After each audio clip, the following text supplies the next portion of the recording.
ఓం మహాగణాధిపతయే నమః. ఓం గురుభ్యో నమః. ఓం శ్రీమాత్రే నమః. పరమేశ్వర స్వరూపమైనటువంటి జ్యోతిష, వాస్తు మరియు ఇతర అనేకమైనటువంటి శాస్త్రములను మనకు అందించినటువంటి మహర్షులకి నమస్కారం. హయగ్రీవ హయగ్రీవ హయగ్రీవేతి యో వదేత్తస్య నిస్సరతే వాణి జన్మకన్యా ప్రవాహవత్. అరుణాం కరుణాతరంగితాక్షీం ధృతపాశాంకుశపుష్పబాణచాపాం అనిమాదిభిరావృతాం మయూకైః అహమిత్యేవ విభావయే భవానీం. శ్రీమాత్రే నమః. ప్రేక్షకులకి ఆ లలితాంబిక అమ్మవారి యొక్క అనుగ్రహం పరిపూర్ణంగా కలగాలని మనస్ఫూర్తిగా కోరుకుంటూ మనం ఈరోజు చెప్పుకోబోయేటువంటి టాపిక్ ఏమిటి అని చెప్పి చూసుకున్నట్లయితే, చూడండి, చాలామంది సర్పదోషాలతో బాధపడుతూ ఉంటారు.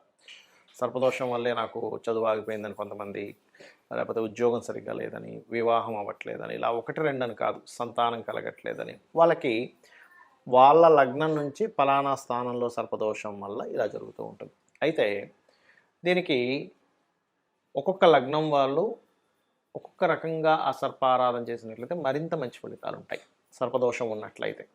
అయితే ఏ లగ్నం వారు ఏ రకమైనటువంటి సర్పముని అంటే సర్ప శాంతులు ఎలా చేసుకోవాలి, లేకపోతే చిన్న చిన్న రెమెడీస్, పెద్దగా ఏం కాకుండా ఎలా చేసుకోవాలి. అదేవిధంగా కొంతమందికి జాతకం ఉండదు వాళ్ళకి, కానీ ఆటంకాలు జరుగుతుంటాయి. అలాంటప్పుడు మనకి రాబోయే నాగుల చవితి ఉంది, ఆ నాగుల చవితి రోజు ఎలా చేసుకోవాలి అనేటువంటి విషయాలు మనం చెప్దాం.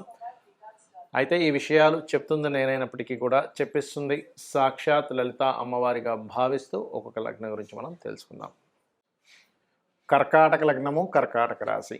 కర్కాటకం వారికి కనుక చూసుకున్నట్లయితే ఇక్కడ మీకు సర్వసాధారణంగా సర్పదోషం ఏర్పడినప్పుడు కలిగేటువంటి ఫలితాలు ఏమిటంటే మెంటల్లీ డిస్టర్బ్ అయిపోతారు. కర్కాటకం వారికి కనుక చంద్ర సంబంధంగా చంద్రుడు పాడైనటువంటి సర్పదోషం కనుక జరిగితే, అలాంటప్పుడు వాళ్ళు చేయవలసింది ముఖ్యంగా మెడిటేషన్ చేస్తూ ఉండాలి. మెడిటేషన్ చేస్తుంటే మెడిటేషన్ ద్వారా మాత్రమే అది క్లియర్ అవుతుంది. అయితే మెడిటేషన్ చేసేటప్పుడు కూడా మీరు రోజు నవగ్రహాల దగ్గరికి వెళ్ళి రాహుకేతు గ్రహాల దగ్గర దీపారాధన చేస్తూ మెడిటేషన్ కనుక చేసినట్లయితే ఖచ్చితంగా బాగుంటుంది. మరి సూర్య సంబంధంగా కనుక మీకు సర్పదోషం ఏర్పడింది అనుకోండి, ఉదాహరణగా, అంటే సూర్యుడు పాడే సర్పదోషాలు ఏర్పడతాయి కొంతమందికి. అలాంటప్పుడు కుటుంబ సభ్యుల్లో తండ్రితో వచ్చేటువంటి డిస్టర్బెన్సెస్ కావచ్చు, తండ్రి గారు ఇబ్బంది పడడం వల్ల మీరు ఆ బాధ్యత తీసుకోవడం వల్ల కావచ్చు, లేదా గవర్నమెంట్ వ్యక్తులతో లేదా గవర్నమెంట్ వ్యక్తులకి ధనం ఇవ్వడం వల్ల కావచ్చు, అనారోగ్య సమస్యల కోసం ఎక్కువ ఖర్చు పెట్టాల్సి రావడం, అనారోగ్య సమస్యల వల్ల డబ్బులంతా ఖర్చు అయిపోవడం లాంటివి జరుగుతూ ఉంటాయి సూర్య సంబంధంగా కనుక మీకు వస్తే కనుక. అప్పుడు అలాంటప్పుడు సూర్యగ్రహము రాహుకేతువుల దగ్గర దీపారాధన చేస్తూ సూర్యుడికి అర్ఘ్యం వదలండి. అయితే ఈ సర్పదోషం కర్కాటకం వారికి సర్పదోషం ఏర్పడినప్పుడు ఎక్కువగా సంతానం మీద చూపిస్తూ ఉంటుంది. సంతానలేమి, పంచమస్థాన సంబంధం వస్తుంది. ఒకవేళ దశమస్థానం కుజుడు, పంచమ దశమాధిపతి కుజుడు కాబట్టి కుజుడు కనుక ఎక్కువగా స్పాయిల్ అయితే అది ప్రొఫెషన్ మీద కూడా చూపిస్తూ ఉంటుంది. అలాంటప్పుడు కలిగేటువంటి ఫలితాలు మీరు ఏం చేయాలంటే, కుజగ్రహం దగ్గర లేదా సుబ్రహ్మణ్యేశ్వర స్వామి, మనకి క్షేత్రాలు ఉంటాయి, మోపీదేవి ఇట్లాంటి ఆ క్షేత్రాలకు వెళ్ళండి. ముఖ్యంగా కర్కాటకం వారు సుబ్రహ్మణ్యేశ్వర స్వామి ఆరాధన మీకు ఖచ్చితంగా ఉన్నటువంటి సిచ్యువేషన్ నుంచి బయటపడేస్తుంది, అందులో ఎటువంటి సందేహం లేదు. అలాగే కాస్త గోవులకి, ఎర్ర గోవుకి క్యారెట్లు కానీ, బెల్లము 4 ఉండలుగా బెల్లం తయారు చేసి తినిపించడం కానీ ఇవి చేయండి. ఇవి కనుక చేసినట్లయితే ఖచ్చితంగా మీరు ఈ సర్పదోష సంబంధించినటువంటి దాని నుంచి బయటపడడం జరుగుతుంది. రోజు కూడా సుబ్రహ్మణ్యేశ్వర స్వామి అష్టకం చదువుకోవడము, నృసింహస్వామి అష్టకం చదువుకోవడము, ఆలయాల్లో ముఖ్యంగా ఆంజనేయ స్వామి కానీ, సుబ్రహ్మణ్యేశ్వర స్వామి కానీ, నరసింహస్వామి ఆలయం కానీ, ఏదైనా శక్తి ఆలయాలు ఉంటాయి, శక్తి ఆలయాలకు వెళ్ళడము, ఇవి చేయండి. ఇవి కనుక చేసినట్లయితే బాగుంటుంది. ముఖ్యంగా కుజుడు ద్వారా ఏదైనా మీకు పాడైంది, సర్పదోషం ఏర్పడింది, కుజరాహు సర్పదోషం ఏర్పడింది అంటే షేర్ మార్కెట్, ఫ్రెండ్స్ వీళ్ళతో కొంచెం జాగ్రత్తగా ఉండాలంటే మిత్రుల్లాగే వచ్చి ఘర్షణ ఏర్పడుతూ ఉంటుంది. సో ఇవి చేయండి. ఇవి కనుక చేసినట్లయితే అన్ని విధాలా మీకు బాగుండడం జరుగుతుంది. చాలామందికి సందేహం కలుగుతుంది, ఏమిటంటే అసలు సర్పాన్ని పూజించాలా అని. ఒక్కసారి మన దేవీ దేవతలను ఒక్కసారి మీరు కనుక చూసుకున్నట్లయితే సర్పాన్ని పూజించాలా వద్దా అనేటువంటిది మీకు ఒక క్లారిటీ వచ్చేస్తుంది.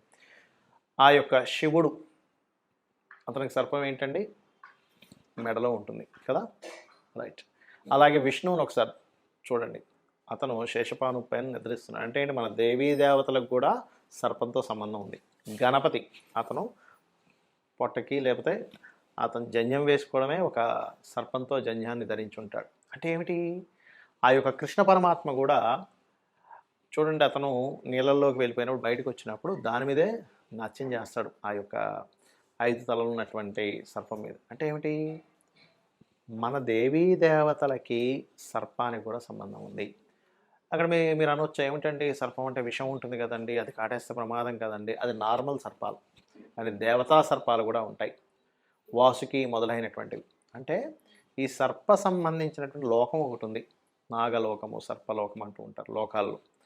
అదేవిధంగా సర్ప సంబంధించిన వాటికి మన జీవితానికి సంబంధం ఉంటుంది. ఎలా అంటే కుండలిని యోగం అంటారు చూడండి, లోపల 3.5 చుట్లు చుట్టుకొని ఉందండి, ఆ నాగులు సర్పంలాగా అలాగా కుండలిని యోగం లెగుస్తుంది అంటూ ఉంటారు. ఏది సాధన చేసినప్పుడు, షట్చక్ర సాధన అది చేసినప్పుడు. అంటే ఏమిటి, మన జీవితానికి సర్ప సంబంధించిన వాటికి సంబంధం ఉంటుంది. కాబట్టి ఇది మీకు ఒక క్లారిటీ వస్తే ఇది అవుతుంది. అయితే ఇక్కడ సర్పదోషాలు అసలు ఎందుకు ఏర్పడతాయో చెప్తాను నేను మీకు. స్త్రీలు స్నానం చేయకుండా లేదా బయట చేరినప్పుడు వెళ్ళి అగ్ని సంబంధించిన కార్యాలు చేసినప్పుడు సర్పదోషం ఏర్పడుతుంది, గుర్తుపెట్టుకోండి.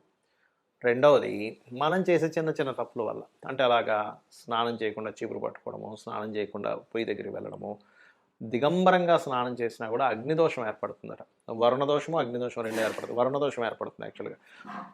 స్నానం చేయకుండా అగ్ని దగ్గరికి వెళ్తే అది అగ్నిదోషంతో పాటు కొంత సర్పదోషం కూడా ఏర్పడుతూ ఉంటుంది.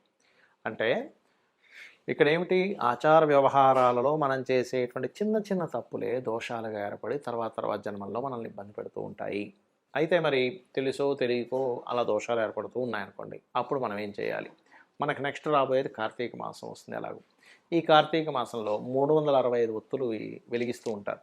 అంటే ఏంటి, నిత్య దీపారాధన ద్వారా మనకు ఉండేటువంటి దోషాలు తొలగుతాయి అని శాస్త్రవచనం. ఎవరైనా మధ్యలో ఏ అశౌచం రావడం వల్ల ఇంకోటి కారణాల వల్ల మధ్యలో కొంత గ్యాప్ వస్తుంది, అనారోగ్యంతో ఉండడం వల్ల దీపారాధన చేయలేకపోతారు. అలాంటి వారికి కూడా ఇబ్బంది కలగకుండా ఉండడానికి మనం 365 ఒత్తులు పెట్టి దీపం వెలిగిస్తూ ఉంటాం. మరి నాకు జాతకం లేదండి, నాకు సర్పదోషం ఏ రకంగా ఉందో అర్థం కావట్లేదు, అప్పుడు ఏం చేయాలి అంటే, మీ లైఫ్లో జరిగే సంఘటనలను బట్టి మీకు సర్పదోషం ఈ రకంగా ఉందని మనం అర్థం చేసుకోవచ్చు. ఎలాగా అంటే, ఒకటి, తీవ్రమైన కోపం వస్తుందండి నాకు, ప్రతి చిన్న విషయానికి పుస్సుమని పాములాగా అతని ప్రవర్తన ఉంటుంది అని అన్నప్పుడు అది సర్పదోషం ఉందని సంకేతం, మీరు అర్థం చేసుకోండి.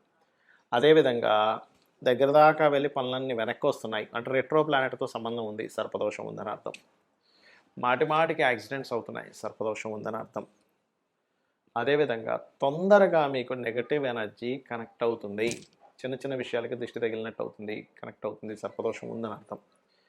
అదేవిధంగా మరొక విషయం ఏంటంటే, మీరు ఎప్పుడైనా సర్ప సంబంధించిన ఆరాధన చేసినప్పుడే మీకు ప్రాబ్లం క్లియర్ అవుతుంది అంటే సర్పదోషం ఉందని అర్థం. అంటే ఏమిటి, ఆ ఎనర్జీని కనెక్ట్ అయినప్పుడు మీకు క్లియర్ అయిపోతుంది, దర్శనం జరిగినప్పుడు కానీ అట్లా, లేదా కళలో ఎక్కువగా స్వప్నంలో సర్ప దర్శనాలు జరుగుతున్నాయి అన్నప్పుడు కూడా రెండు విషయాలు అవుతాయి ఇక్కడ. ఏంటంటే, ఒకటి రాహు కానీ కేతువు కానీ మహాదశలు అంతర్దశలు నడిచేటప్పుడు కూడా మనకు సర్పం కళ్ళలోకి వస్తూ ఉంటుంది. లేదా మీరు సర్ప సంబంధించినటువంటి చేసుకోమని మీ యొక్క దేవతా స్వరూపం, మీరు ఎవరినైతే దేవతను ఆరాధిస్తుంటారో తను మీకు ఇండికేట్ ఇస్తూ ఉందన్నమాట స్వప్నంలో, ఈ రకంగా చేసుకోండి మీరు బయటపడతారు అని, మీ ఉపాసనా బలం వల్ల. అదొకటి కారణం. మరొకటి ఏంటంటే, ఇక్కడ ఊర్లలో చూసినట్లయితే అప్పుడప్పుడు సర్ప దర్శనం జరుగుతుంటుంది బయట. దానికి కూడా అర్థం ఏంటంటే, మీకు నడుస్తున్న మహాదశలు అంతర్దశలు లేదా సర్పదోషం ఉండడం వల్ల జరుగుతుంది అనేటువంటిది మీరు అర్థం చేసుకోండి. అయితే ఇక్కడ ఏ భావనలో ఉంటే ఏ ఫలితాలు కూడా ఉంటాయి. లగ్నంలో ఉంది, తీవ్రమైన కోపము, హెల్త్ ఇష్యూస్ రావడము. రెండవ స్థానంలో ఉంది, ధనం వల్ల ఇబ్బంది రావడం. అప్పుడు ధనం సంబంధించిన ఇబ్బందులు పోవాలని సర్పారాధన చేసుకోండి. 3లో ఉంది సర్పదోషం, అన్నదమ్ములతో, కమ్యూనికేషన్స్ వల్ల, 4లో తల్లిదండ్రులతో ఏదైనా ప్రాపర్టీ కొనుక్కోవడం వల్ల, 5లో సంతానం వల్ల, 6లో అప్పుల వల్ల, రుణాల వల్ల, రోగుల వల్ల, శత్రుత్వాల వల్ల. 7వ స్థానంలో సర్పదోషం ఉంది, వివాహ జీవితం వల్ల. 8వ స్థానంలో ఉంది యాక్సిడెంట్స్. 9వ స్థానంలో ఉంది పితృ సంబంధించిన, అంటే తండ్రితో పడకపోవడం. 10వ స్థానంలో ఉంది వృత్తి సంబంధించిన ఇబ్బందులు. లాభస్థానంలో ఉంది బిజినెస్లో ఇంప్రూవ్మెంట్స్ లేకపోవడం, బిజినెస్లో లాస్లు అవ్వడం. 12వ స్థానంలో ఉంది సర్పదోషం. 12వ స్థానంలో అంటే విదేశాలకు వెళ్తే బాగానే ఉంటుంది, కానీ స్వదేశంలో ఉంటే ఇబ్బంది వస్తుంది. కాబట్టి మీ అందరూ కూడా ఈ నాగుల చవితిని, అదేవిధంగా సర్పదోషం ఉన్నటువంటి వారు రాహుకేతు దీపారాధన చేస్తూ, రావి చెట్టు చుట్టూ ప్రదక్షిణం కనుక చేస్తూ, రోజుకొక్కసారైనా సర్ప సూక్తము కనుక చదువుకున్నట్లయితే ఖచ్చితంగా మీకున్నటువంటి సర్పదోషం నివారణ అవుతుంది. ఏమీ కంగారు పడక్కర్లేదు. శ్రీమాత్రే నమః.